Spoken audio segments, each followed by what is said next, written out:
What was the day of the Reshit? The ancient historian Josephus wrote that the harvest could not be touched. You could not go into the harvest until that day came that the priest took this first sheaf. So again, it's the beginning. I want that you get this in your mind because it's important for you. It's the beginning of the harvest. It's the beginning of spring. It's the end of winter. The springtime has come, new things, life, all that. So here's the question. The resurrection happens on all that day. What does it mean for the world? Why? Why on that day? I mean, that's Israel, but why the world? Well, everything has to do with the world.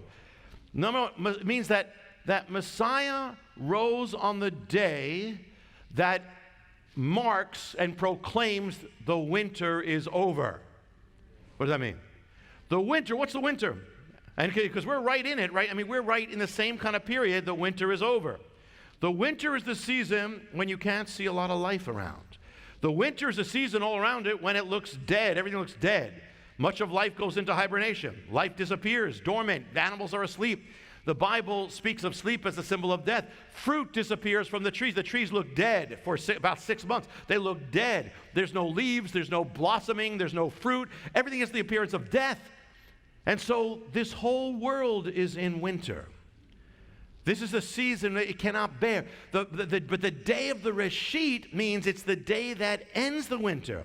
So Messiah rises on the day that ends the winter because he's saying that the winter is over for the world, for all who will come into this. It's the day that marks the end of death in the world. So here he rises on the day that marks the end of death. On the Hebrew calendar, it's right now.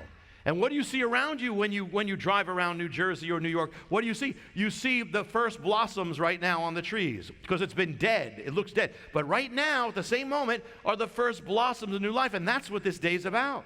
Now things can come alive again. That's why he said, you must be born again.